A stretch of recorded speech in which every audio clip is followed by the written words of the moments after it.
Now, the greatest radio shows of all time.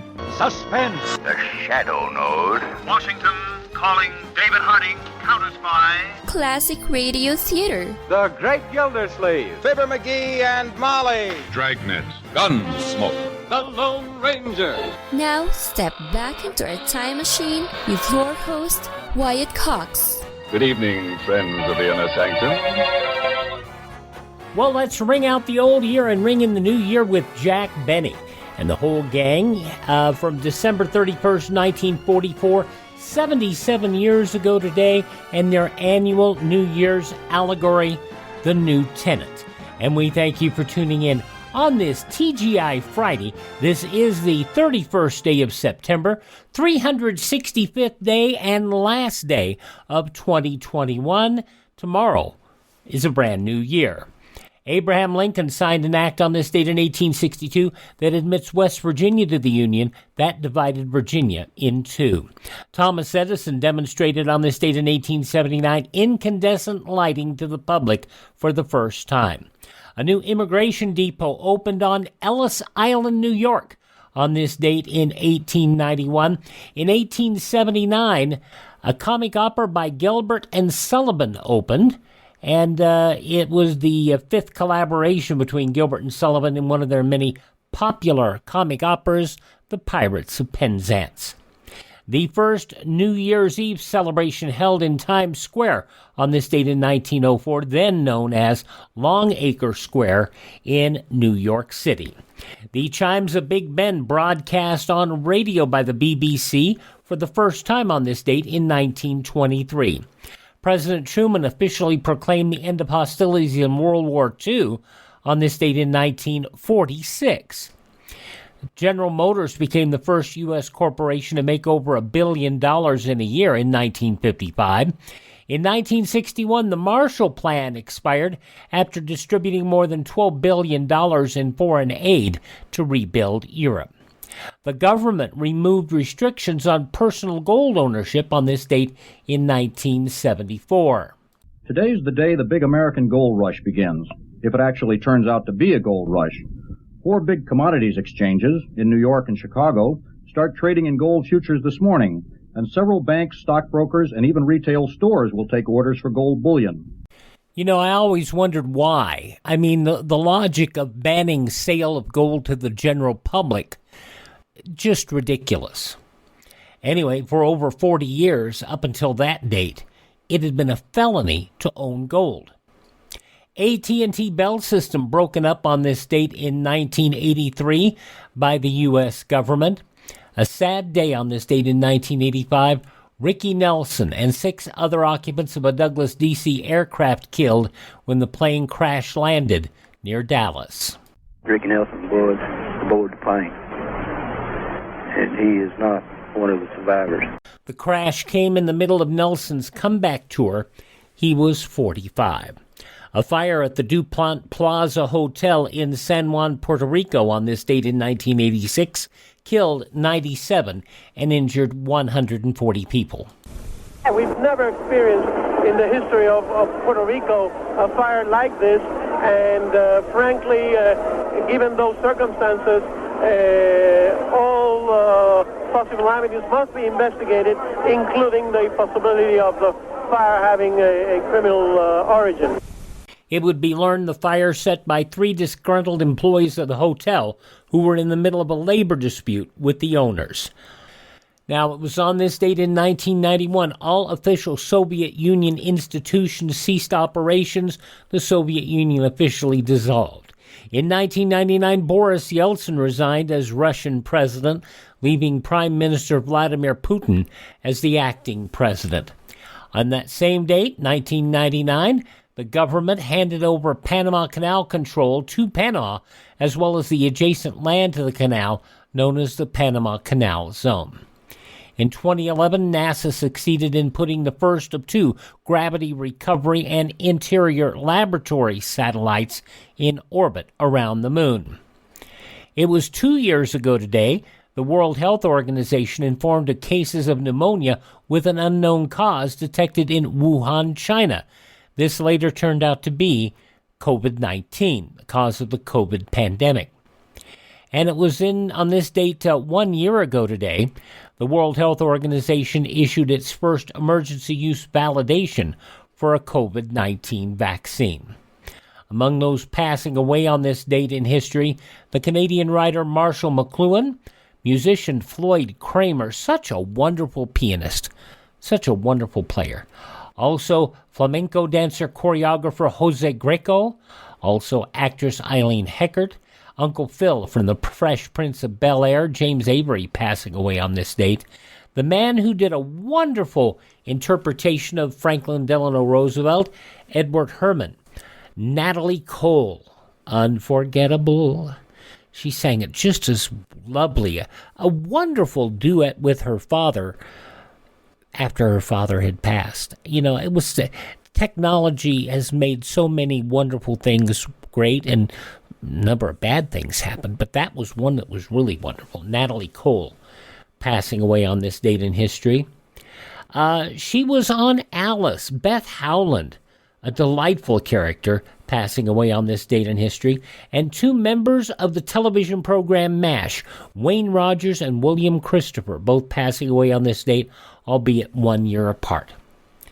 Born on this date in history, Secretary of State and Nobel laureate George C. Marshall, actor, singer, songwriter Rex Allen, actress Rosalind Cash, singer-songwriter John Denver.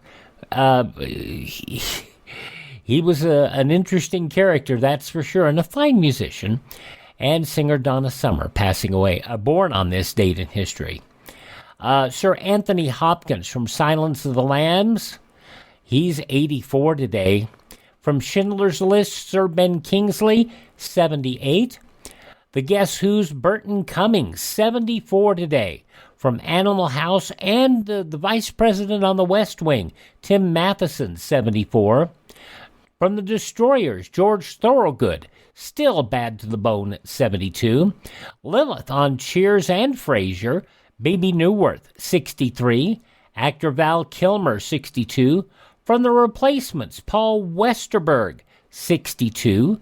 Stewart from Mad TV, Michael McDonald, 57. Donald Trump Jr. turns 44 today, as does Korean singer Psy, Open Gangnam Style, 44 years old, and Olympic gymnast Gabby Douglas, 26. Those just a very few of the people who celebrate the 31st day of December as their birthday.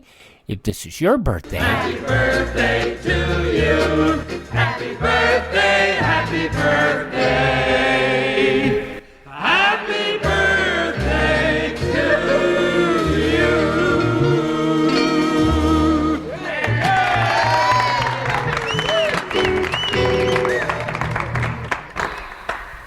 December 31st, 1944, Jack Benny. I'm Wyatt Cox. Thanks for tuning in to this Friday edition of Classic Radio Theater on your favorite station. Well, this would be the fourth and final New Year of World War II. December 31st, 1944. And you will hear lots of references to World War II in this episode in their annual transition of the new year, handing over from the old year to the new year, the little episode they call the new tenants.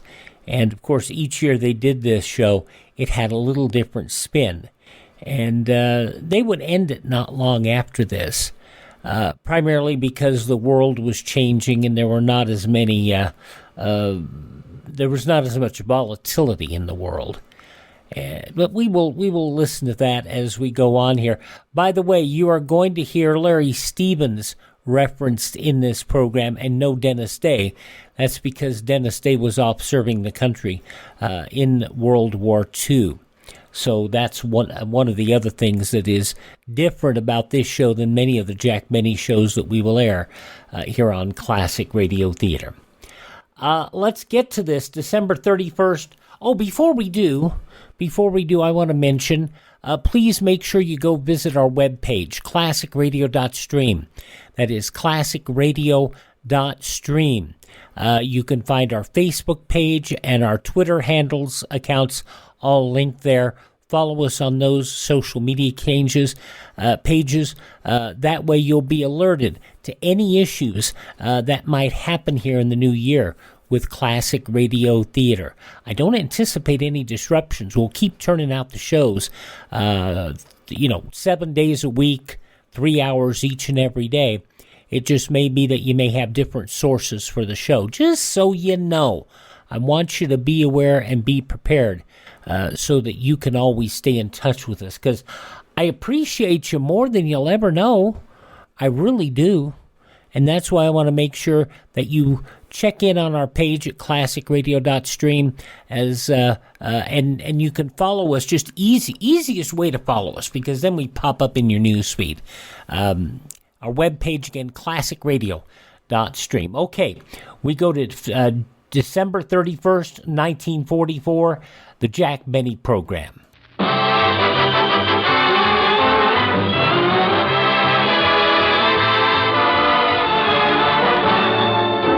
Jack Benny with Mary Livingston, Phil Harris, Rochester, Larry Stevens, and yours truly, Don Wilson.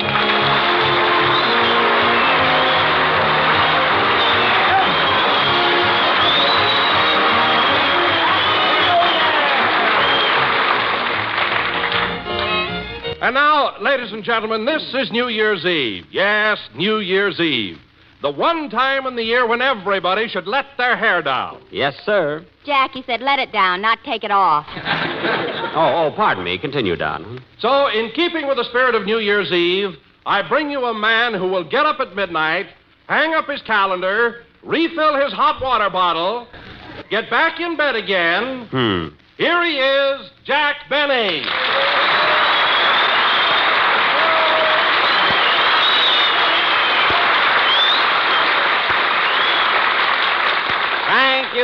Thank you. Hello again. This is Playboy Benny, wishing you all a Happy New Year. Don, that was a funny introduction, and this being New Year's Eve, I'm not going to be mad at you. Of course, I'll hate myself in the morning. Yes, Don, here it is, New Year's Eve, and in just a few hours, it'll be 1945. 1945. Gosh, what I wouldn't give to be 19 again. What you wouldn't give to be 45 again. Mary, that's an easy joke if I ever heard one. But this is New Year's Eve. But then I'm not going to be mad at you, you know? Thanks, Cookie. You're welcome, Poopsie. Oh, hello, Phil. I didn't see you come in. Hiya, Jackson. Well, I wanted to surprise you. Do you notice anything different about me? Let's see, a new tie? No. New shirt? No. Oh, a new suit? No. Well, what is it? I'm wearing those lousy shoelaces you gave me for Christmas.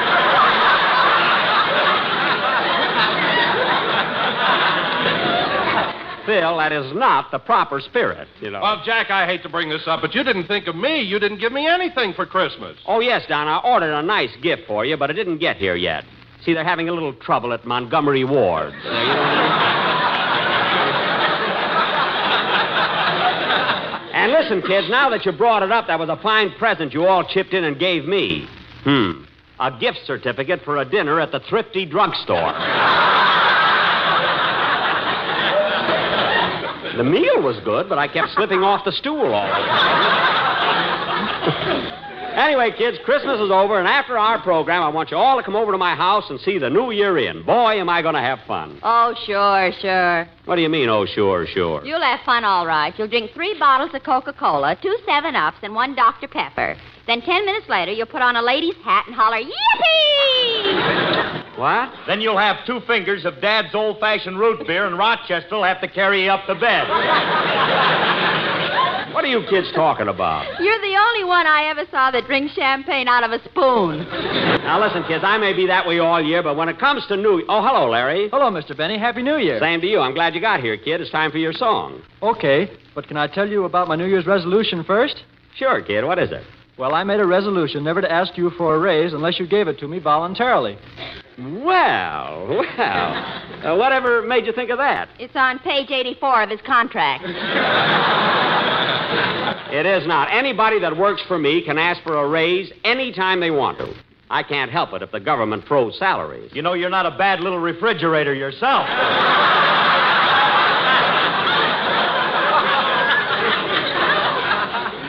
right, Phil, all right. But the next time you want a raise, ask for it yourself. Don't send Alice and the kids around.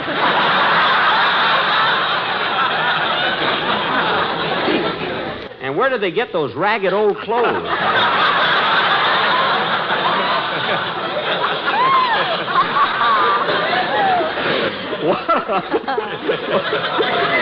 What a corny act they put on. Say, Jack, What? getting back to resolutions, it wouldn't hurt if you made a few yourself. Mary, I've already made a resolution. You'd be surprised if I told you what it is. No kidding, Jackson. What is it? Well, I made a resolution that from now on I'm going to be friends with Fred Allen and never say anything against him. Ah, Jack, that's really swell.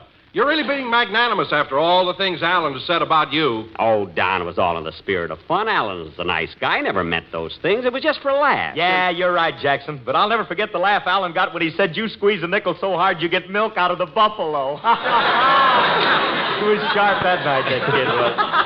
Oh, did Alan say that? Yeah. What a sense of humor, really. And I'll never forget the time Alan said that you're so bow-legged and your girl is so knock-kneed, when you dance together you look like a mix master.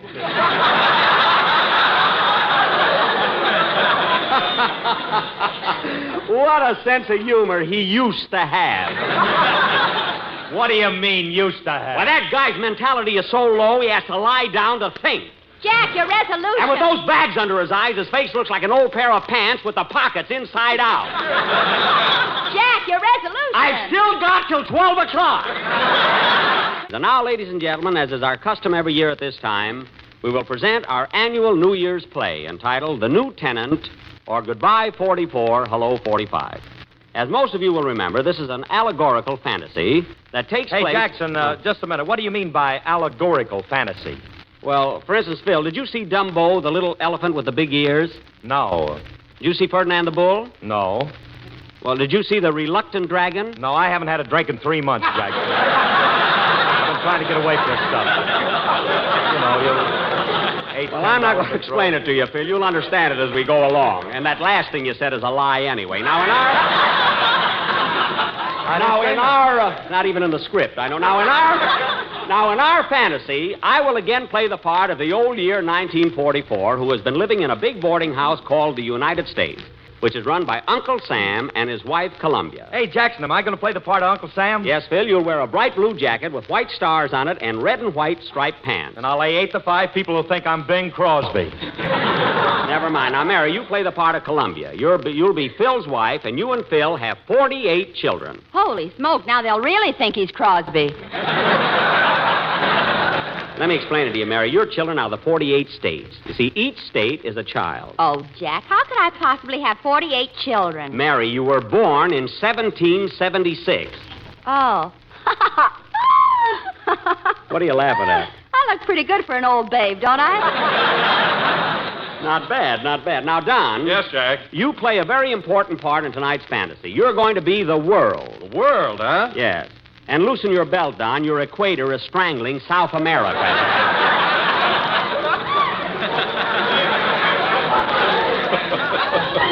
And now, folks, this play will go on immediately. Oh, say, Jack. Yes, Don. Come here a minute. I want to show you something. What is it? Well, now, if I'm the world, then my chest must be the United States. Uh-huh. And right over here, a little to the southeast, is Goldsboro, North Carolina. Right here? Yes. Oh, pardon me, Don. I didn't know my finger was cold. I'm sorry. Now, button up your shirt. Goldsboro's getting goose pimples there. And now, ladies and gentlemen, our annual New Year's play will go on immediately after a music... Oh, darn it. I'll get it. Hello? Hello, Mr. Benny. This is Rochester.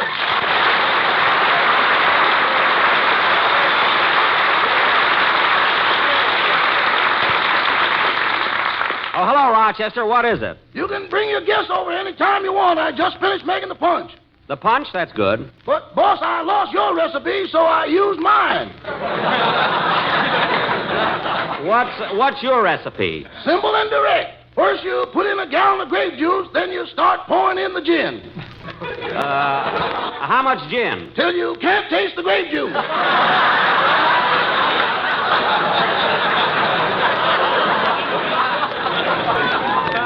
Oh, my goodness. That ain't all. Then you start pouring in the bourbon. Bourbon with gin? How much bourbon do you put in? Till you can't taste the scotch. Scott, what kind of a silly drink is that? Scotch, bourbon, gin, and grape juice. Get rid of it immediately. Okay, I'll see if I can drain it out of the washing machine. The washing machine, Rochester. I left my new shirt in there this morning. I know, boss. I noticed it after I poured in the stuff.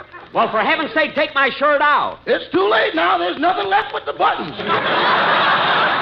77 years ago, December 31st, 1944, Jack Benny on Classic Radio Theater. Here's a great thing to consider doing right now before the end of the year. Call Medishare and find out just how much you would save by switching to Medishare, the affordable alternative to health insurance. When you call, you'll get some good news and probably be very happily surprised, too. The typical family saves $500 a month, but you might save even more. It's so worth it to at least find out. And you'll see why more than 400,000 people are already members. Medishare is a Christian community that's shared more than $4 billion in each other's healthcare costs. It really is remarkable, and they're very easy to talk to. And here's the thing. If you join before the end of the year, they'll waive your new member fee. That's another $170 you'll save. I'll give you the number here in a second. The call, and you'll get a price within 2 minutes. And again, the deadline is December 31st, so call now. You'll save even more. Call 833-34-BIBLE. That's 833-34-BIBLE. 833-34-BIBLE. Mike Lindell, the inventor and CEO of MyPillow, wants to give back to listeners. You can get great discounts on all MyPillow products if you go to MyPillow.com. Click on the radio listener special. Deep discounts on all MyPillow products, like the buy one, get one free special on Giza Dream Sheets. All MyPillow products come with a 60-day money-back guarantee, 10-year warranty. Call 1-800-951-8175 or go to MyPillow.com. Click on the radio listener special. Use my promo code USA.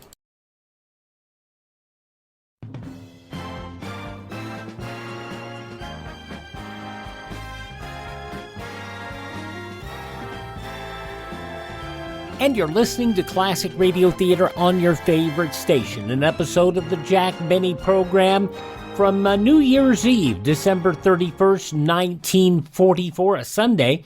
And in the newspapers of that Sunday, 77 years ago, these were some of the headlines. Field Marshal Karl von Rundstedt has struck with 3 divisions at both sides of the Bastion Salient, pointed like a dagger at the heart of his shrinking Belgium and Luxembourg conquest, a late French dispatch said. 2 German divisions drove from the west and the 3rd from the east. At the corridor supplying Bastion, from whose apex American artillery fire is raining on the 16-mile-wide waste of von Rundstedt's hourglass-shaped front. The renewed attack, breaking a 4-day lull, came as Lieutenant General George S. Patton's hard-driving forces broadened their front along the south of the German Bulge to nearly 50 miles, struck west of Bastion, shared supply roads, and threatened to cut off enemy armor thrusts to within 23 miles of Sedan at Libremont. The hopelessly outnumbered and surrounded German garrison at Budapest's battle-torn streets had refused a Russian surrender ultimatum, killing 2 Red Army emissaries carrying a white flag, and the annihilation of a group originally estimated at nearly 100,000 men now is in its final stage. That according to the Moscow radio. The German refusal occurred Friday, and Moscow announced that Soviet troops yesterday had smashed into the eastern side of the city for the first time. Soviet dispatches said they had linked up with the Western invasion wing on Danube Islands in the heart of the burning Hungarian capital. Moscow also announcing that the new Soviet-sponsored Hungarian government, headed by Premier General Bela Mikos, had declared war on Germany. The declaration, issued by a regime set up in Deprocet in eastern Hungary and dated Thursday, said that Germany had forced Hungary into the war against Russia and attacked and occupied Hungary on March 19, 1944, imposing a Nazi regime on the country. American officialdom is winding up 1944, acutely conscious that for the U.S. this has been in many respects the most disappointing and disillusioning year of the war. Unjustified optimism about military progress led them to believe when this 12 months started that by tonight the war in Europe would be won and the shift of forces to the Pacific well started. Now estimates of the date for victory in Europe run into the fall or winter of 1945, Optimism has given way to the conviction that the Germans really mean to fight all the way to Berlin. Perhaps the basic error in military thinking, Allied as well as American, has been to underestimate the enemy's determination. It was believed that when he was surrounded and battered by land and air, he would surrender. A tremendous series of victories, east, south, and west, tightened the ring around Hitler's fortress, Europe, but so far fell short of breaking Germany that the enemy was able to wind up the year with a Western Front offensive, which probably added months to the war. At the end of the year, which had brought the United Nations far along the road to their goal, Prime Minister Winston Churchill expressed hope today that at least half their task would be completed in the new year, that victory in Europe would be achieved in 1945. Observing that the Allies were entering upon a year that should bring us victory in Europe, he said in a New Year's message to the Primrose League, a conservative organization of which he is Grand Master, before many months have passed, the evil gang that has long dominated that unhappy continent will be wiped out. Until that end has been achieved, there can be no return to our normal habits. It would be tragic folly to prolong by any slackening in the last phase the agony that megalomaniac ambition has loosened on the world. The leaders of the AFL and CIO today asked organized labor to stay on the job in the nation's war plants New Year's Day. William Green, the president of the American Federation of Labor, and Philip Murray, president of the Congress of International Organizations, urged all members of their organizations to forego the customary holiday observance. Green saying it is the duty and responsibility of organized labor to leave no stone unturned in keeping war production going. Murray adding no personal or private considerations can be allowed to delay for one day the production of guns, tanks, planes, and shells our fighters need for victory. And Wisconsin Republican Senator Wiley complaining people are picking on the Senate, and he said it ought to stop. In a statement, the senator asserted that in these days of momentous foreign relations, baiting the Senate has become a favorite indoor sport in certain quarters. Then he proposed a list of 16 questions, no answers, about what's behind it all and why the Senate is being abused and vilified, he said, on such things as isolationism, the League of Nations, and foreign policy in general, quoting, "Let's stop baiting the Senate. Let's show some confidence in it and in America. Let's maintain our national legislative branch strong and independent." And those some of the day's top news stories as reported in the newspapers of Sunday, December 31st, 1944, on your radio, the Jack Benny program, which continues now on Classic Radio Theater on your favorite station. I want to remind you before we get to this final segment of the Jack Benny Show what I said earlier. Please stay in touch with us at classicradio.stream. Follow us on Facebook or Twitter. Both of those links are over there at our webpage, classicradio.stream. That is classicradio.stream, so you can stay in touch with us, whatever happens in this year, next new year, or anything going on in 2022, so that we can always stay in touch. Now, coming up tomorrow on Classic Radio Theater, we'll have Edward Arnold starring in an episode of Mr. President from 72 years ago, January 1st, 1950, the weighty affairs of state. A president who never expected to be elected to the office, he was determined to fulfill all his campaign promises, including the loss of 20 pounds. Which president is it? That's on Saturday's Classic Radio Theater, next year, if you will. Now the conclusion of the Jack Benny program, December 31st, 1944.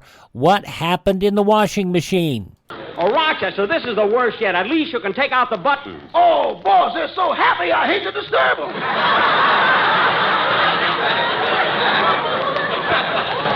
Well, I don't know what to say now, Rochester. Don't monkey with it anymore. I'll be home right after the broadcast. Okay, goodbye. Goodbye. Oh, say, boss. Now what? Can I leave about 10 o'clock tonight? I'm going to a New Year's party, too. No, Rochester. Every time you go to a New Year's party, you always stay out so late. Oh, I'm going to be back early this year. What time? About Thursday. Well, all right, Rochester. New Year's Eve. Enjoy yourself. But before you go, in fact, before I get home, I want you to empty that punch out of the washing machine. It's too dangerous to have in the house when you... Don't worry, boss. As soon as I hang up, I knew it. The punch exploded. Rochester, what happened? Rochester, are you hurt? Not unless I make a bad landing.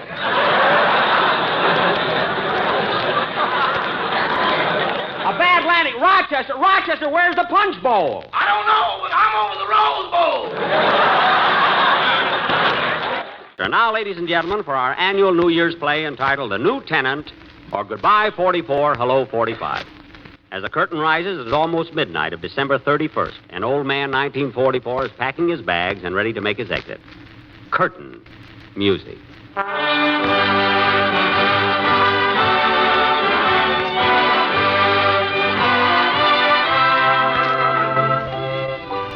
Oh, Columbia, come here a minute, please. What do you want, 44?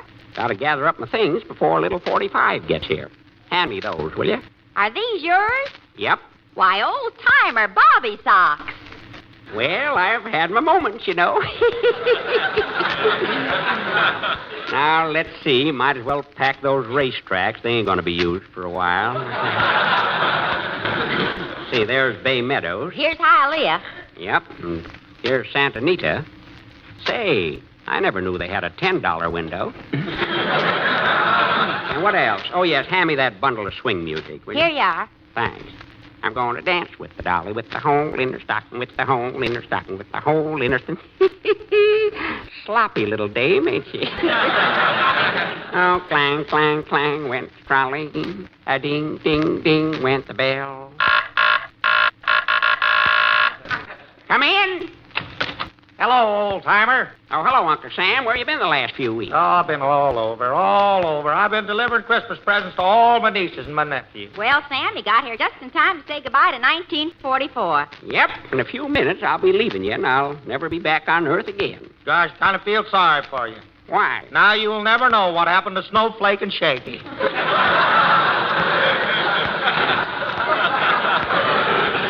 That's right. Say, Sam, I was looking for you yesterday. Where were you? Well, I ran up the West Coast. I wanted to ask Henry Kaiser what's cooking. Uh-huh. And between what's and cooking, he launched 3 ships. Well, you're getting the ship, Sam. Just get the men to sail them. You're all set. Well, I better finish my packing.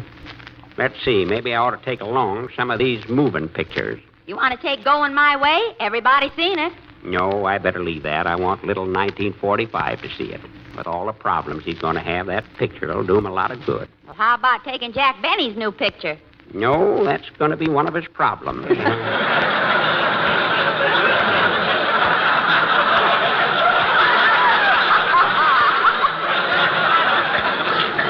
Well, maybe I'd better. Come in.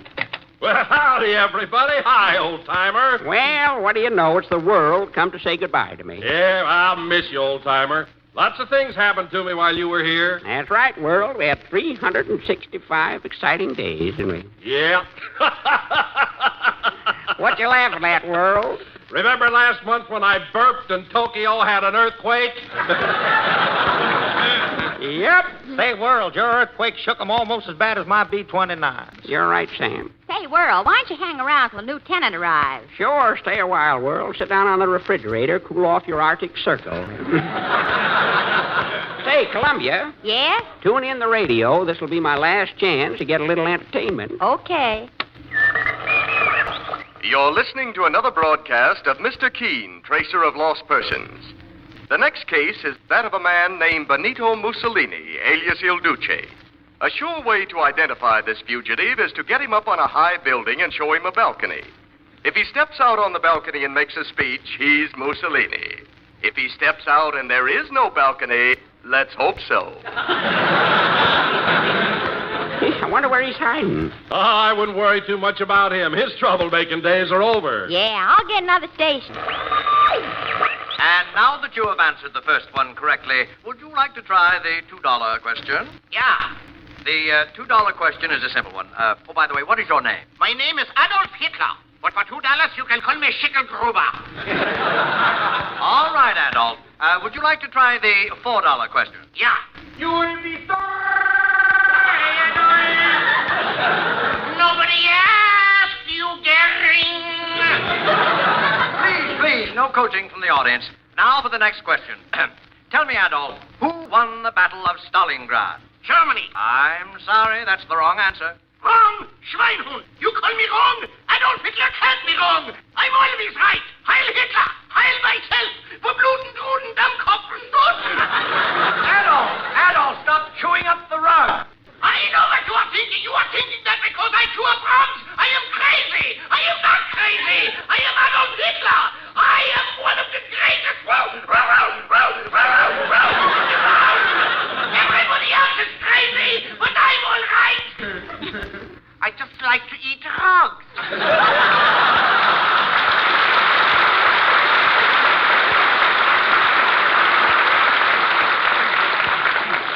Get another station, Columbia. Schicklgruber seems to have lost control of himself. Okay, old-timer. And now, Mr. Anthony, we have the case of Mr. H. All right. Will Mr. H step up to the microphone? Your name, please. My name is Hirohito. I live in Imperial Palace, which is located in what is left of Tokyo. And you have a problem? Yes, Mr. Anthony. I went into partnership with a German in a war. First, we was winning. Now we are losing. Almost every day, the big 29 fly over Tokyo. And now I wish I had never listened to that German, that no good son. No names, please.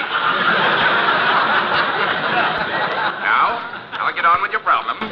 Well, my problem is this. If I have the world's greatest army, and the world's greatest air force, and the world's greatest navy, then please tell me, Mr. Anthony. Yes? Why in the name of Nagasaki am I getting the sukiyaki knocked out of me? I'll tell you why, Hirohito. Because you and your whole gang are a bunch of dirty, no-good... No names, please. No names. Yes, Hirohito, you have a problem. But it's of your own making, and I cannot nor would I give you any advice, any consolation, or any hope for the future. And if you'll excuse the expression, scram, bum! That's telling him. Turn it off, Columbia. Shut it off. Don't go on, look at that clock. Just got my duds together in time. That's the first stroke of 12. Wonder what's keeping the new tenant. Don't worry, he'll show up. He always does. Say, here's a tip for you, Sam. You worked hard during the time I was here, and you did a good job. But I want you to work even harder for the little fella that's coming in. Well, don't you worry, old-timer. I'm really rolling now. Time's a-fleeting, but I can't leave till that little shaver gets here. That must be him now. Yeah. Come in. Well, it's the little new year. Hello, Sonny. Hello, old-timer. Isn't he cute? Just look at the size of him. Yeah. Bet he doesn't weigh much more than Sinatra. What's that you got under your arm, Sonny? Some forms I'm going to try awfully hard to get signed this year. Yeah? What are they? Well, here's the most important one. It says, how do you pronounce these big words? Let's see it. Oh, that says unconditional surrender. Well, I hope you get them signed darn soon. Hey, kid, I want you to meet Uncle Sam and his wife, Columbia. Glad to know you, folks. Hello, Sonny. Hiya, Bub. You ought to have a coat on with them diapers. It's pretty chilly tonight there.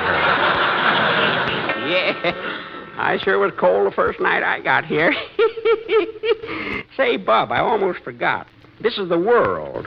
Want you to meet him, too. Hello, son. Hello. So you're the World, huh? Yes, sir. Gosh, there's enough room on him for everybody. Well, there should be, but there are a couple of fellers that are trying to hog it all. They ain't never satisfied. Now, sit down, Sonny. I want to show you my album. A few pictures I took while I was here. Now, here's a family picture of a bunch of Uncle Sam's nephews. Say, they all look alike, don't they? Well, they do in those uniforms, but let me tell you something, Sonny. They're doing a great job, and you can be proud of each and every one of them. What are their names? Well, I don't know them all, but there's a fella named Jones. Here's another one here, O'Reilly. There's a kid called Spinelli. Right next to him, see that colored boy there? Mm-hmm. His name's Johnson. Right in back of him, that's Lopez. Right alongside of him is a fella named Ginsburg. And the fella way over on this end here is Peterson. All good Americans. Now, Sonny, here's a picture of another group of Uncle Sam's nephews. Now, these boys felt just like you did. You know, about the world being big enough for everybody. These boys, just like the others, went out to do something about it. Gee, they look like the kind of fellows that would do a good job. They did more than a good job. Too bad they can't come back tell you about it. And listen, Sonny, one of your jobs is not to forget what they did. And here's something else you don't want to forget. What's that, sir? Well, you got to see that Sam's nephews and nieces here at home stay on their jobs. And keep giving blood to the Red Cross. And never stop buying bonds until you get that paper signed. You know, the one you brought with you. Yes, sir. And another thing. Say, old-timer, you better get moving. Oh, wait a minute. Don't rush me. Oh, by the way, son, Uncle Sam's got a nephew called Franklin that's been taking mighty good care of him. Ain't he, Sam? Darn tootin'. So keep an eye on him, son, and give him all the help you can. Franklin, eh? I'll write that down. Well, my time's almost up. Gotta be leaving now. Goodbye, Junior. So long, Pop. Goodbye, Sam. So long, old-timer. Well, here I go. Goodbye, 44. So long, Columbia. Keep 'em flying.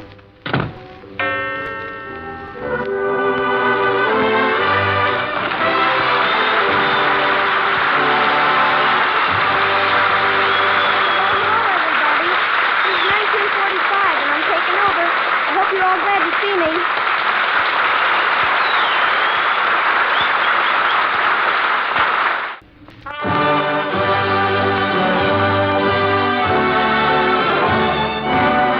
Good night. Happy New Year, everybody. Happy New Year. Happy New Year. December 31st, 1944, 77 years ago, Jack Benny on Classic Radio Theater. As I mentioned, visit our webpage, classicradio.stream. Please thank this radio station, support their advertisers. It is their kindness and courtesy that allows us to be with you each and every time we roll around. On Fridays. And by all means, as I said, thank this station, support their advertisers. Visit our webpage, classicradio.stream, for information on how you can keep up with us each and every day, because we're here every day of the week, you know that. I'm Wyatt Cox. Tell all your friends the great radio shows are right here at this spot on the dial, Classic Radio Theater, on your favorite radio station.